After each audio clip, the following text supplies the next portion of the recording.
Okay, so welcome to Positive Parenting. I am Michelle and I work for Child and Youth Mental Health from Community Education at the Ron Joyce Children's Health Center. So I am a child life specialist. I have worked for MAC for over 20 years and I've got 2 of my own kids. So we're going to get started, and if you have any questions, you can put them in the chat.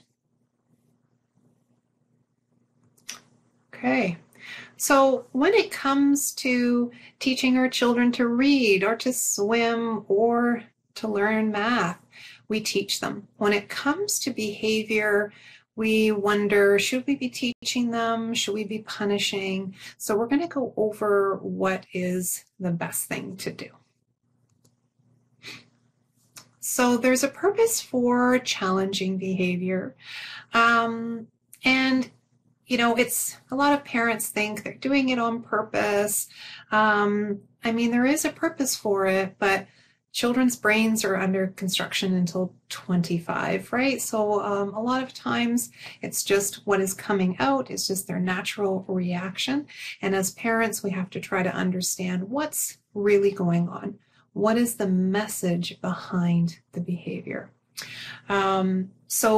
When children struggle, when they don't have the skills yet to deal with a situation, to cope with emotions, their way of communicating is through behavior, right? So we see the behavior, we have emotion, things happen, and then we see the behavior. So we have to kind of peel back the layers and try to figure out what's going on.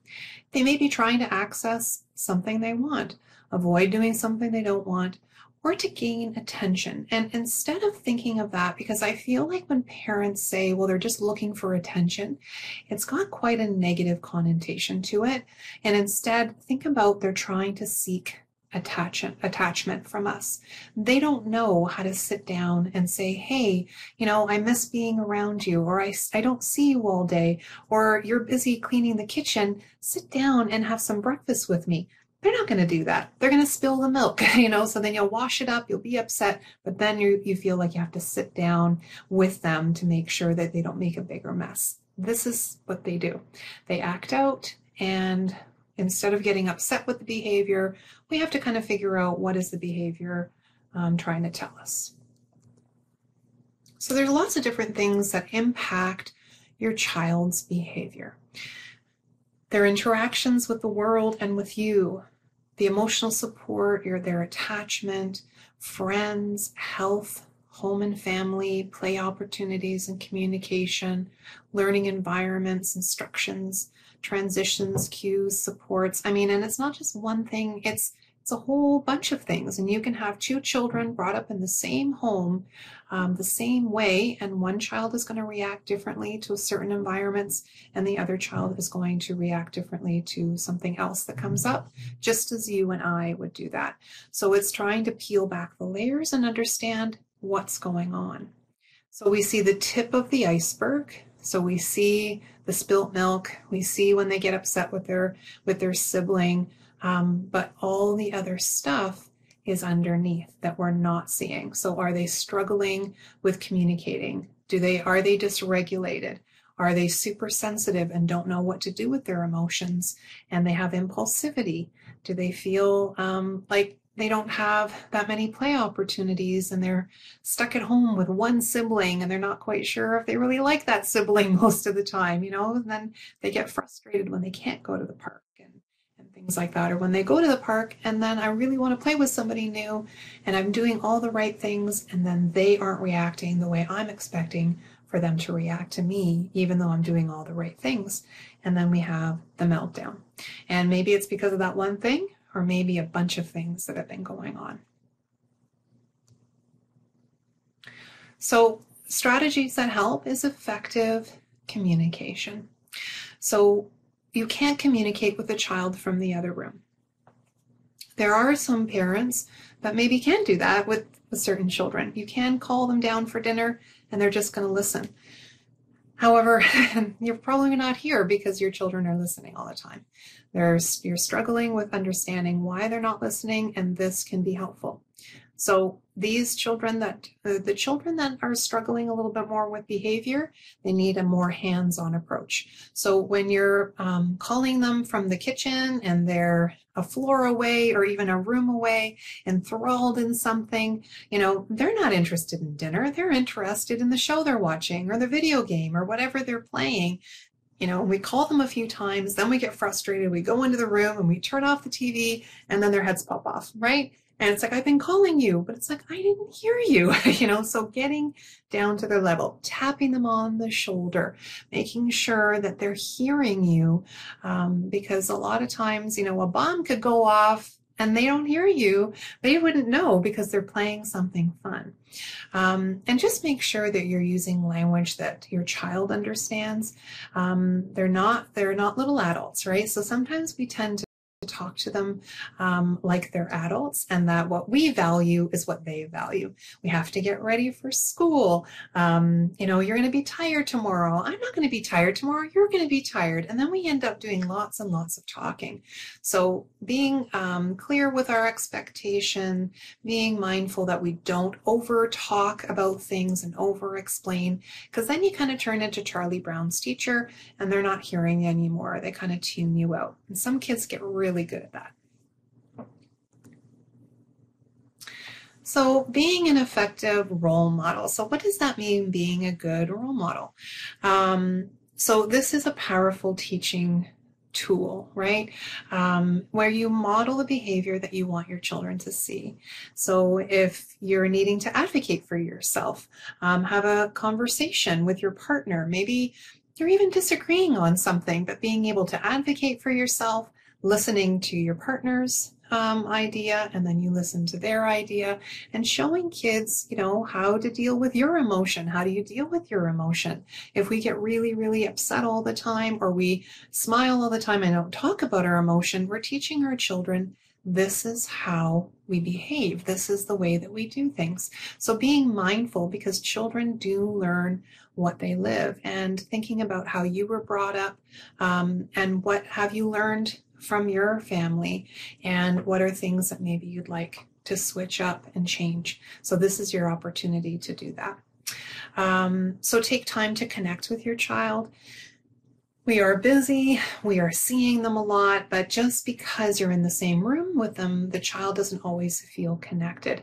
So taking those little bits of time to actually make the eye contact, notice something that they're doing, and it can be shorter periods of time, but more quality, versus spending all their time in the same room, but not really actually connecting, because all children are seeking that attachment from you.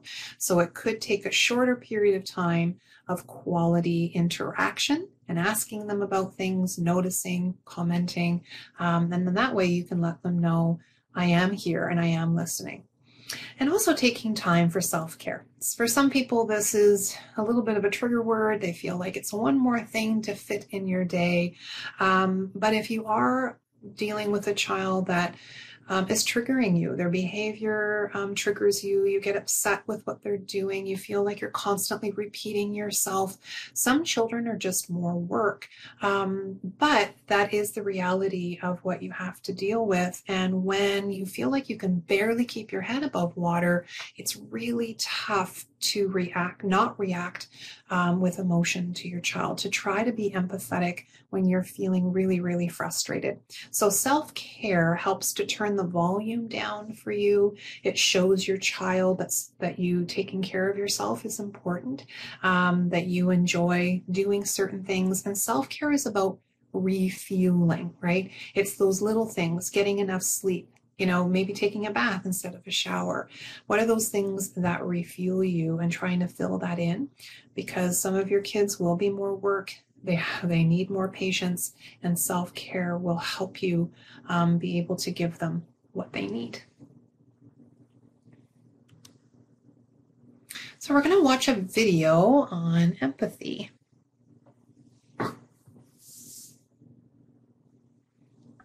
Sorry, just had to finish typing that message in the chat. Any of the helpful resources that connect to what Michelle's sharing will be on the resource page. Okay, so I'm going to just flip over to the video, and once I click play, the video will run, and so it's just under 3 minutes. It's a really good one. And then we'll come back. And Michelle, if you haven't muted yet, you might want to do that.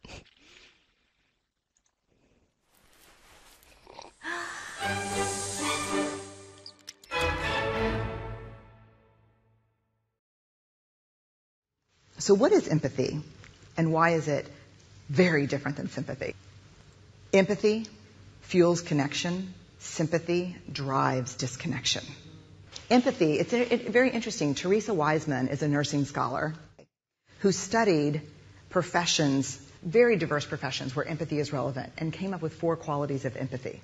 Perspective taking, the ability to take the perspective of another person or recognize their perspective as their truth. Staying out of judgment, not easy when you enjoy it as much as most of us do. Recognizing emotion in other people and then communicating that. Empathy is feeling with people. And to me, I always think of empathy as this kind of sacred space when someone's kind of in a deep hole and they shout out from the bottom and they say, I'm stuck, it's dark, I'm overwhelmed. And then we look and we say, hey, you can climb down. I know what it's like down here, and you're not alone. Sympathy is, ooh, it's bad, no, you want a sandwich? Empathy is a choice, and it's a vulnerable choice, because in order to connect with you, I have to connect with something in myself that knows that feeling. Rarely, if ever, does an empathic response begin with at least. Yeah. And we do it all the time. Because you know what? Someone just shared something with us that's incredibly painful, and we're trying to silver lining it. I don't think that's a verb, but I'm using it as one. We're trying to put the silver lining around it. So, I had a miscarriage. Oh, at least you know you can get pregnant. I think my marriage is falling apart. At least you have a marriage. John's getting kicked out of school. At least Sarah is an A student. But one of the things we do sometimes in the face of very difficult conversations is we try to make things better. If I share something with you that's very difficult, I'd rather you say, I don't even know what to say right now, I'm just so glad you told me. Because the truth is, rarely can a response make something better. What makes something better is connection.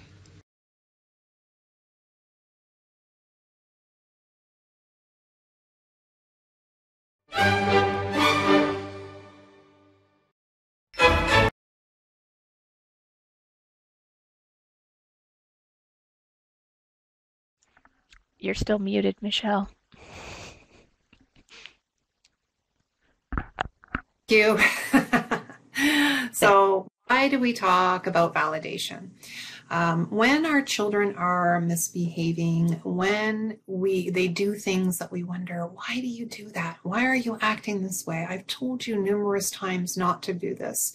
Your brother or sister don't do this. We can get really frustrated. So being able to validate a child, understand where they're coming from, helps them feel heard, and they're more likely to share, because sometimes children react certain ways, they do things, and they honestly don't know why. But some of them are more willing to open up and maybe think about what's going on or why they're acting that way if they are feeling like the person across from them really is concerned, really does want to hear what's going on with them, and hopefully we can get down to what's happening and how can we make a positive change. So some of the strategies that we're going to be working on, you need your child to comply and you need your child to be on board with. So if you feel like you and your child are constantly kind of always, butting heads, empathy will help soften that and hopefully get them to open up and want to work with you more. So when you are struggling with your child's behavior, what you're doing is you're just looking for the kernel of truth. You're you're trying to understand where they're coming from. Can you imagine what it would be like to be them? So if, for example, your child did something at school, maybe they hurt someone, we're not condoning the hurting or hitting someone, but what we're saying is we're trying to understand where they're coming from. You must have been really frustrated. You must have been really upset. Something really must have upset you. Help me understand, like, what was going on. Then you can get a better idea and try to understand where they're coming from and how can we work on a plan together, because emotions come up, friends can be disappointing, but emotion is okay, but the behavior is not. But the first thing that they want to hear, that I'm listening to you, that I love you, and that regardless of your behavior, I still love you, and let's work this out together. They're more likely to want to work with you, to comply, and then that builds that strong bond. And, children mess up, they make mistakes. So they want to know that no matter what they do, that you're going to love them no matter what. So validation can be kind of tough for parents to do at first, but it's a great skill to have, and it's good to use with all ages, even our partners, even people that we work with. It's just a really great skill. So like I said, you're not accepting what happened. You're accepting, but not necessarily agreeing. We just want to get underneath that tip of the iceberg and figure out, why is this going on? What is happening? So some great ways. So we've got some positive parenting strategies, and here are some more. So attending to play. So I already kind of mentioned this a little bit, paying attention to what they're doing, being interested in what they're interested in, asking a few questions, giving them a thumbs up when you walk by to say, I really like what you're doing, but show that special interest. Attend, watch and listen carefully. Children are more likely to repeat behaviors parents attend to. So when you pay attention to those things that you like, you comment and say, I like that you're doing this quiet activity. That was so nice of you to let your sister go first. We tend to ignore behaviors that we want to see more of and pay more attention to the unhelpful behavior. So the message is, when you throw your boot across the room, then you get my attention. When you sit quietly, then you get ignored. So we want to switch that and to give more attention to behavior you want to see more of. Yes, notice your child doing something right, especially the kids that feel like they just can't get anything right. They struggle, they're impulsive. Children really want to do well, but some of them struggle with impulsivity. Their brain is under construction until 25, and they're human. They make mistakes, right? So what can you attend to? So making a mental note, maybe writing a few notes down. What is it that you can attend to? What can you watch? What can you be a part of? And it can just be sitting quietly and observing, rubbing their back, giving them a kiss on the head when you walk by. Those things are really nice for kids. And then play with them, right? Follow the child's lead, go with the child's pace. You don't want to compete with your child. Praise and encourage the child's ideas and creativity, and encourage make-believe and role-playing. So this is when you're playing, you are equals, you are together. So there's time for learning, and there's time for just allowing them to have their creativity and have fun. So try to build those connections with your kids doing things that are fun. And then when you have to kind of talk about the harder things or get them to comply with things and work with you, then this is going to build that rapport with your child. So clear expectations are really important. Some parents have said in the past, I don't know what I want them to do. I just want them to stop doing what they're doing. Well, again, the kids need more direction. Some children need a lot more direction. So having clear rules and expectations is really important. Just saying be good is way too vague. And incorporate visuals where you can. So checklist, things like that. Having reward charts and, pictures and timers and things like that are really important. That way they know exactly what's happening. It helps organize them. It helps them be more independent. So you don't have to talk so much when you have a checklist and clear expectations. You may want to have some house rules over things that constantly come up. So when they're included with the house rules, they're more likely to follow through. So some children just have a hard time figuring out what to do. So instead of saying no and stop it, tell them what you want from them instead. Okay. And problem solving skills are also very important to teach. So when you have those clear expectations, you set up what you want from them, giving them an opportunity to try, and hopefully they're going to be able to problem solve when things come up. And when we don't step in all the time and fix, you're giving them an opportunity to problem solve, to kind of figure things out.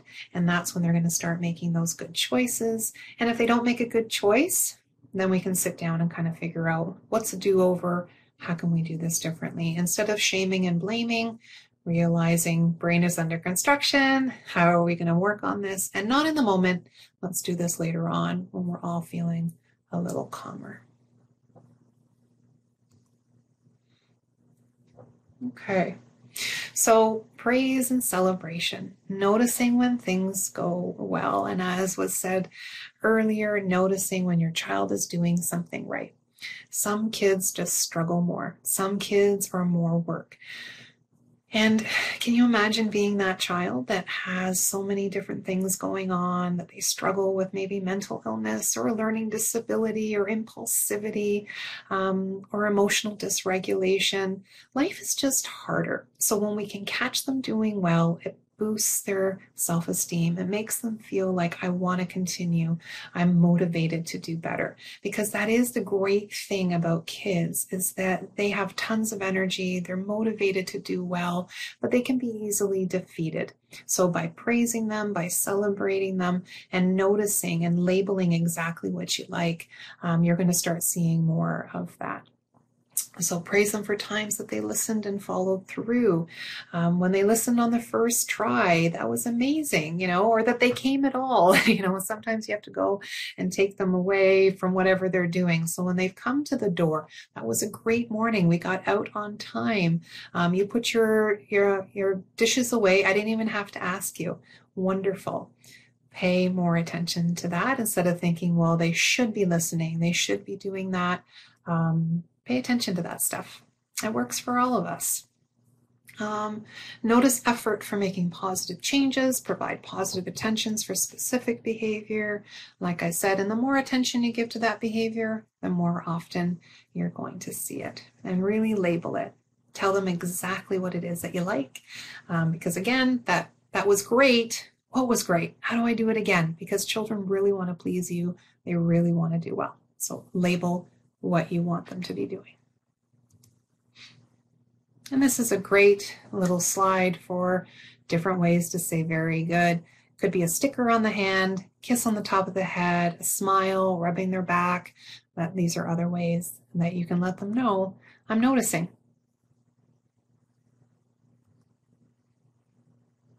Okay, so I had mentioned earlier that we tend to say no and stop it, but we don't actually tell them what to do. And some children honestly don't know. We think that it should be common sense. I've told you before, come on, you should know this. And sometimes they just don't know. So, or they need a reminder. Is it that they won't do it or they can't do it? Some children do struggle with understanding what the alternative is. What's a better thing to do here? So instead of saying, stop jumping on the couch, bottom on the couch, please. Don't yell at me. When you stop yelling, then I will talk to you. And then you walk away. You don't engage in that conversation when it's a screaming match.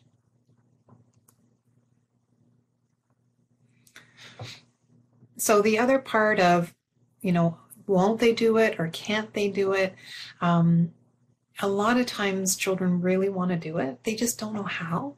And parents get frustrated. They think, we've done this before. We've been doing this routine for so many years. Why are you still getting, why are you still struggling? But we might have to break things down for them. add a visual to it, write it down. You know, taking pictures of each step of what they need to do could be helpful. Maybe you start and help them with certain things, like I'll put on your underwear and your socks and you do the rest.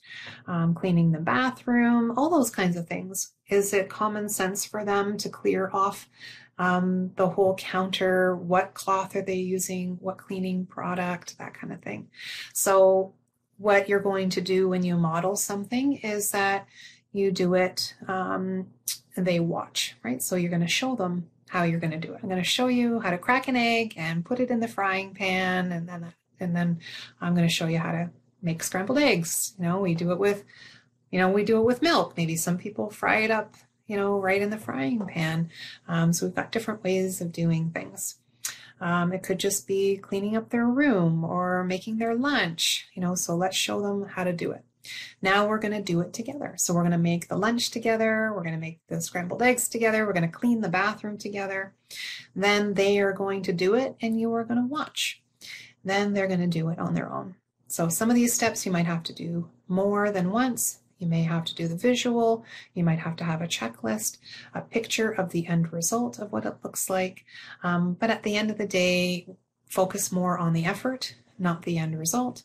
You know, if you've got a big lump in the middle of their bed, let it go, because some children will do things because they know you're going to come in and fix it. And eventually you're just going to do it for them.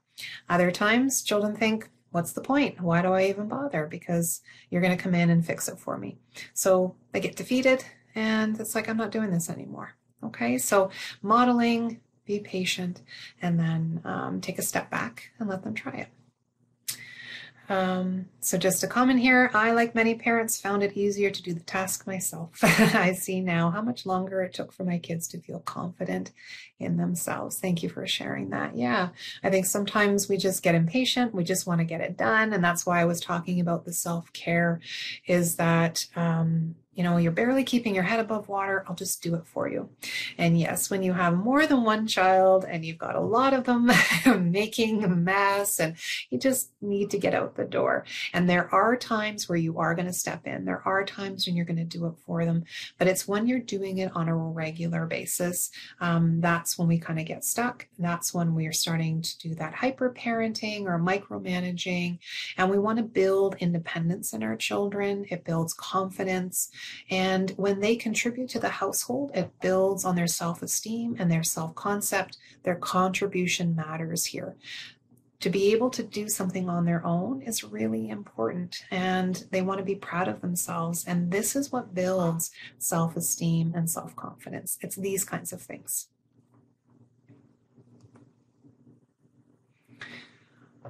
All right, so learn to increase cooperation and strengthen relationships. I mean, that is why we do positive parenting. We do positive parenting because we are leading with the positive aspect of it. Punishment, there's a time and place for punishment, but it's never the place that we start, because it doesn't teach anything. And with these strategies, what you're saying to the child is, I'm noticing you, I see that you're struggling, how can we work on it together?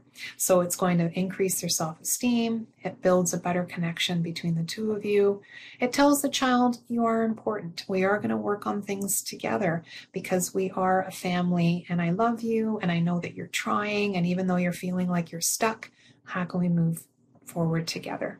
I know this can be really frustrating, and I make it sound really easy right now, like it's no big deal, just go and be positive and everybody's going to be positive, you know, but it doesn't always work out that way. Sometimes we do get frustrated. Sometimes our kids don't react the way that we want them to, but it's staying consistent and remembering you're human and so are they, but to get back on track and really figure out, let's peel back the layers and figure out why they're struggling, because we want a child that's going to be able to come to you that feels like no matter what, your love for them will continue no matter what their behavior is, because children want to do well. Sometimes they just don't know how. So it's up to us to kind of figure that out as the adult and support them and notice their effort. So providing choices is important. That builds problem solving, independence, and confidence. And making sure that they're age and developmentally appropriate. Might be, giving them 2 choices of what color pants they want to be wearing. You want to wear this outfit or that outfit. You want this for lunch or that for lunch. And as they grow, you want to provide opportunities with a wider variety of choice. You don't want to hold on too tight to them. Let them try. And if they fall down, we help them get back up. Children learn a lot from the consequences of their choices, both the successes and the missteps. Sometimes natural consequences, like wearing a winter jacket when it's a warm day, even though we've told them, they are going to be sweaty. It's going to bed later than we wanted them to, and they're going to be tired the next day. So natural consequences sometimes are a way for them to learn. We can tell them, but they need to see it for themselves. And we don't want to shame and blame them. We just want to say, okay, so that didn't work out. What's a different way? Let's work on this together. And we're always going back to the drawing board when things aren't working out and figuring out, do we need to be more consistent or do we need to tweak things? So thinking about how you can give your children some more autonomy, some more independence, and let them do things, even if you think maybe they're going to make a mistake. And of course, safety is not an issue, not something that you allow them to do, but there are sometimes things that they just have to learn on their own. So here is a great way to get them making their own choices. So this could be something that you sit down and talk about when they feel bored, when they have a conflict, when this wheel of choice is for conflict, when their emotions get high, what can they do instead? So create a board and to say, this wheel of choice, what can you do instead? When they come to you, can you go to the wheel choice and figure it out? So we created this together and then let them try it. So share and take turns, apologize, walk away. Maybe we need a family meeting to talk about this because we're always fighting about this toy, or they're always coming into my room and using my things without asking. So maybe we need to have a family meeting. But it gets the conversation going. It helps them see that they can figure this out on their own. We've worked on this together. Now go and try. Okay, so a wheel of choice can be used for many different reasons, and whenever possible, get your kids involved so they feel like they're part of it. They're more likely to follow through. Even if I had group rules for the class right now, I can ask you what you thought the group rules should be, but you're going to give me the things that you think are important. And they're probably things that I was already going to say. But when it comes from you, you feel more accountable, you feel like you're part of it, and you're more likely to follow through. So think about that with your kids as well, where they're struggling, where they need some reminders. And these visuals can be fun, and you can do them for the younger kids with pictures as well. And older kids, maybe you just do words. It's up to you, whatever they're going to use and whatever they want to be a part of. So visuals, I had mentioned before, are really important. Some children need more than others. I know for myself, I need an organizational tool. I need a calendar, or else I can't remember what I'm doing or who I need to drop off where or pick up here, and, dentist appointment there. There's a reason. And with our kids, we sometimes expect that they're just going to remember. And some children get really stressed out and agitated because they don't know what's happening that day. So here's an example of what happens in the morning. Do I need to write down, wake up? Most kids are waking up on their own, but these are what some of the, ones that are already made are out there. We found this one on the internet. So you wake up, we're getting dressed. Well, for some kids, getting dressed might have to be broken down.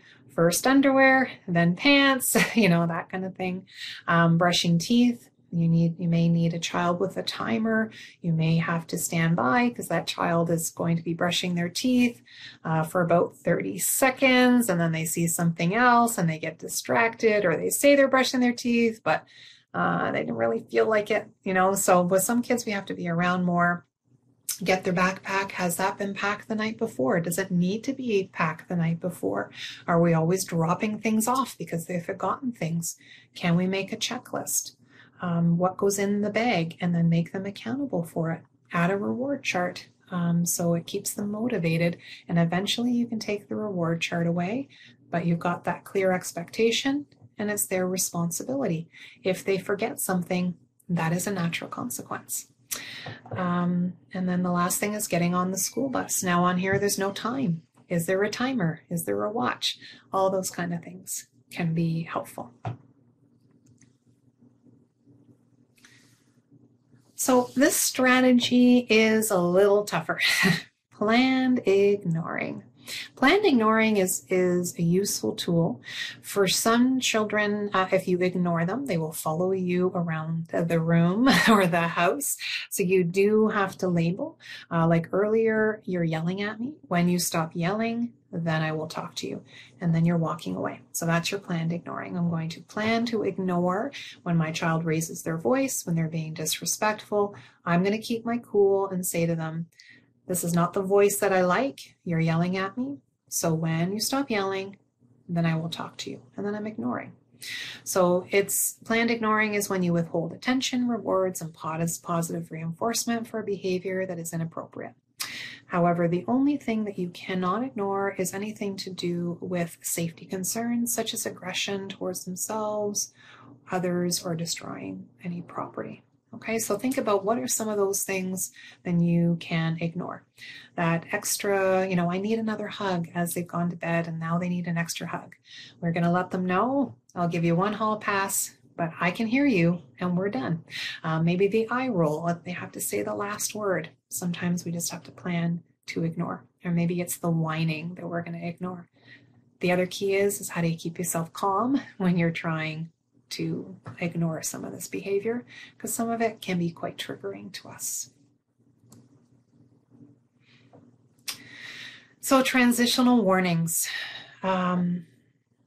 Transitions are just hard for kids. Even when you're going from one good activity to another good activity, they just don't like transitions. So just know that it's normal when they're giving you trouble over it.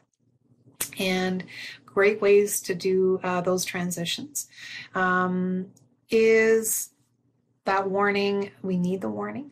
They need the transitional warning. When we just say, let's go, it's like, hey, I haven't been able to finish what I need to do. It gives the child time to finish the activity. So you can use timers. You can use like at the bottom is the little Legos. So in 3 more minutes, in 2 more minutes, and in 1 more minute, it's time to go. You can use the microwave. You can use different timers like an egg timer or ones where you can see when all the red is gone. Those kinds of things can be helpful to help your child understand what is going to happen next. And sometimes they can be motivators to get ready. For example, maybe I can get it done before the timer finishes, right? Maybe you get an extra bonus. You get a bonus sticker or something like that if you're done before the timer goes off. Another thing to use is the when then. So when then is a way to ask your child to comply with a request you've made.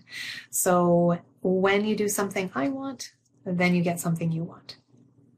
So they will get what they want.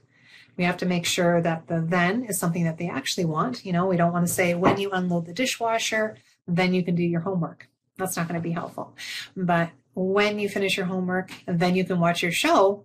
I want to watch my show. So I will finish my homework. And the quicker I get my homework done, the quicker I can watch my show. Try not to hook in. The child might say, but my friends are out right now. This isn't fair. You let me do this yesterday, or just let me have this now, and I promise I'll do it later. You can validate that and say, I hear you. However, when you do this, then you get that. And that's when you do that planned ignoring and you walk away from that conversation, because this will eliminate those power struggles, and the child gets what they enjoy after they follow through. Right? Using one then and got us through some hard times when no one wanted to cooperate. Yeah, it is really simple tool, but it's an amazing tool. You have to stay calm. You have to stay consistent. Sometimes just saying the when then over and over again, and then I walk away. But it eliminates the struggles. And really, you're going to get what you want. But first, you have to do what I want you to do. And it's setting priorities and showing them this is what has to happen first, right? First, we get the work done, and then we can have some fun. I definitely found, if I can just jump in, because the when-thens were really, Of course, really yeah. critical for our family at times when, there was just a lot of resistance to kind of working with the group, and I found it worked best, like that consistency Michelle's talking about. Like, you really got to stick to it, and you may feel like you're a broken record or you're just repeating the same thing over and over. And sometimes that felt like with our kids that was just making them more and more frustrated and resistant. So I used to balance that with the validation and say, oh, you know what? I know you're tired of me repeating this, but this is what we agreed to, or this is what's really important right now. When we have this done, then we can go do that. And I would use we a lot so that it kind of built a sense of team, or that they weren't alone with it. And I think the first time that it actually resulted in everyone suddenly being like, okay, fine. I was like, oh my gosh, it works, but you really have to stick it out until they get the hang of it. It's worth it. They do, yes. And some children are they're going to push limits more. And you know which child that is in your home, right? You know that there's one that's just going to be like, oh, she let me get away with it once. I'm going to try again. So trying to stand your ground and just say, look, when you do what I want, then you're going to get what you want. It can get frustrating because we think, geez, just listen to me, just get this done. Stop complaining. And I really like the way that you mix the validation in there as well. So these strategies go well together, right? It's mixing them up a little bit together. So, Louise had mentioned she uses the validation.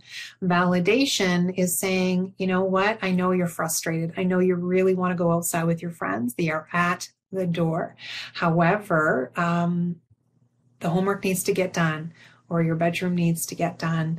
And then you can go outside, right? So it can be tough.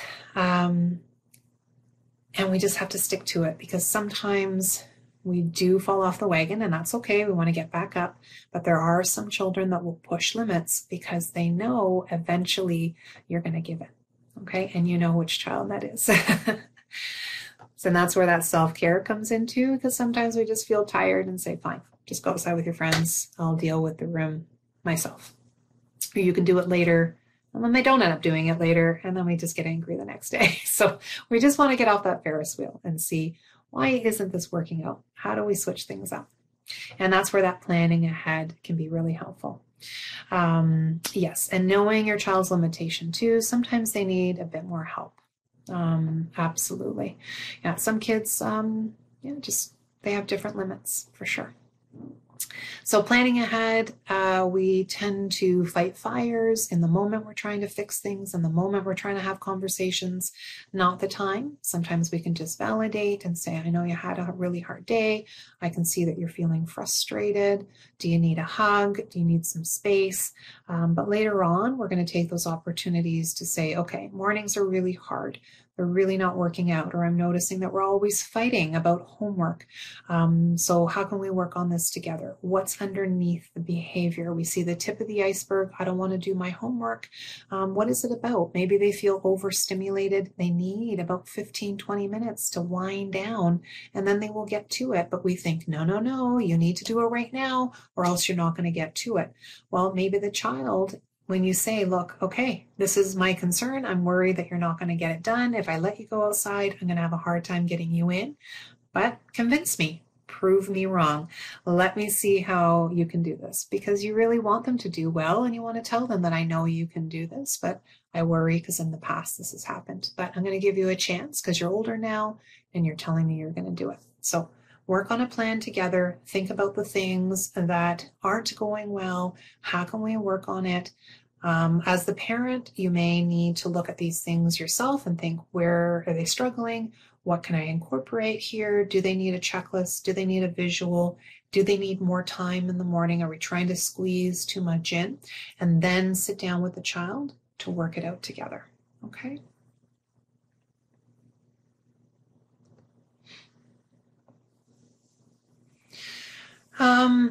So routines, rewards, and rules.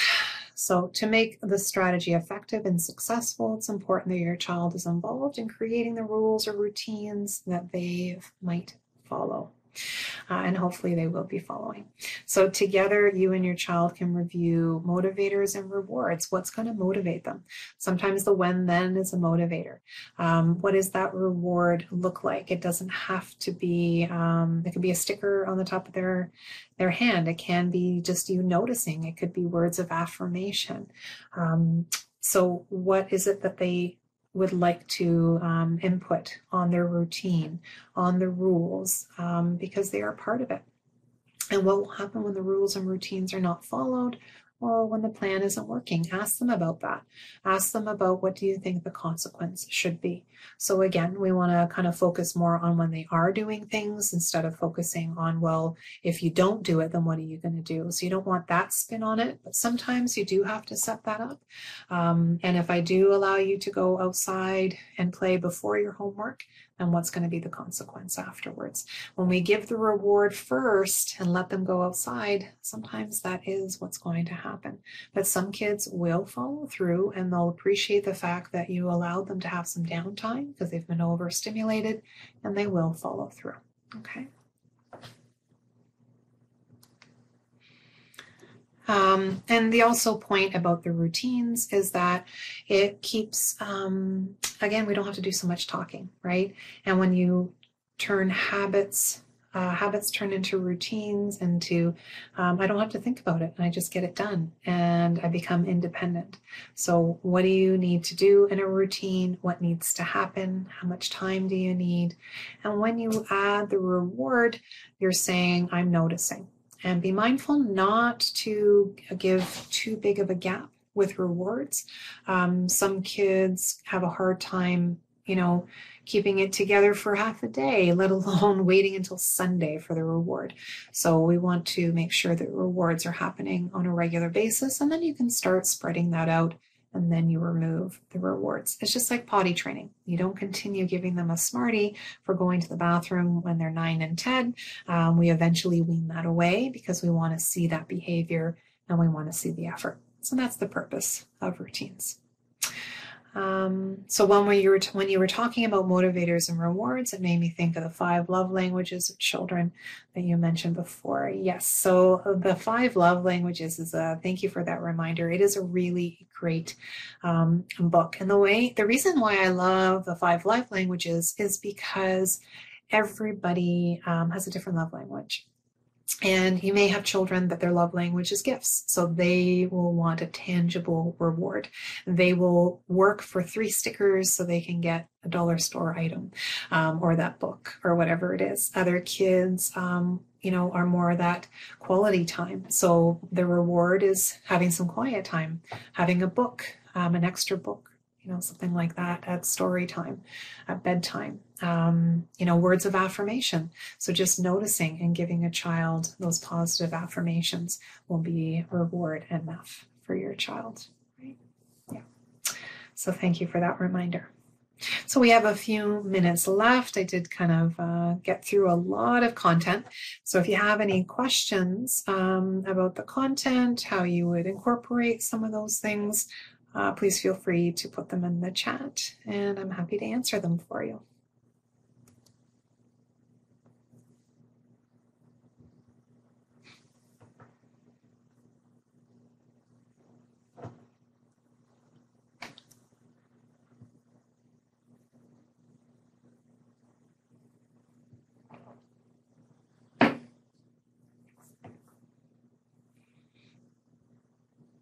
I was going to ask a question, actually.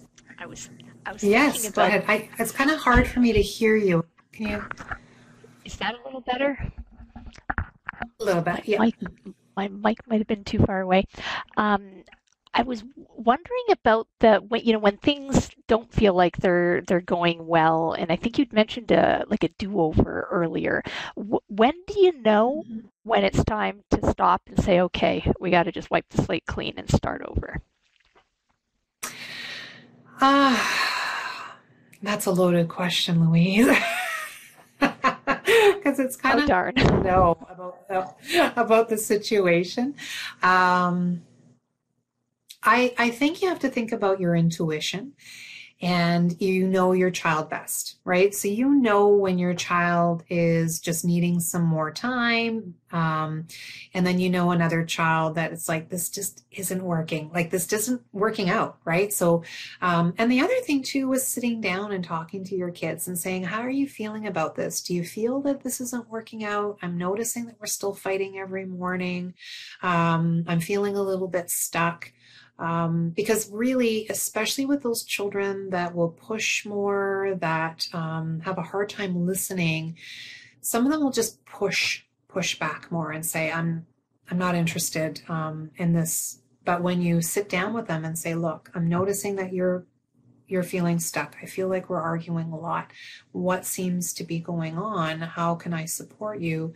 That can help too. So, and if you're doing a reward chart or a routine, you don't want to wait too long. Maybe you're checking in after a few days to see how things are going and if you need to tweak anything. When you're waiting 2 and 3 weeks, it usually is a little bit too long. So I didn't really give you a direct answer to your question, but it's really looking at your own situation, and it can be hard to know, but go with your gut, right? That sounded pretty good, and I think that keeping track of things and not letting it go too long, that's a helpful tip for Yes. sure. Yes.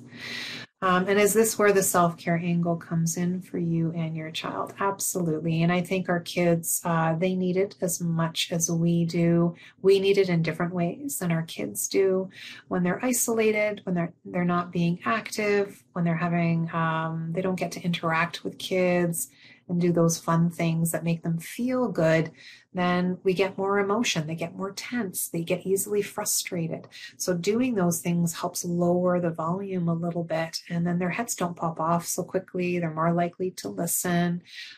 This is a lot of work. It really is. And to step back and be able to look at the situation might be helpful. That's why it's always great to bring your partner along, or if you're parenting on your own, is anybody else coming in to support you, where they can look at the situation a little bit differently, because sometimes when we're right in it, it's really hard. But the self-care will help lower the stress levels for both you and your child, so we're not reacting so much, that we're being a little more proactive than reactive. Yeah.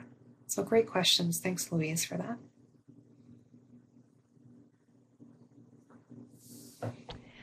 Okay. Thank you, Michelle. Great night. Yes, my pleasure. I'm going to drop the link for where'd it go? The resource page is already up, and also the link for feedback survey into the chat there. It's always helpful when we hear feedback about what's working, what's not, around the technology or content or other ideas for sessions that you may have.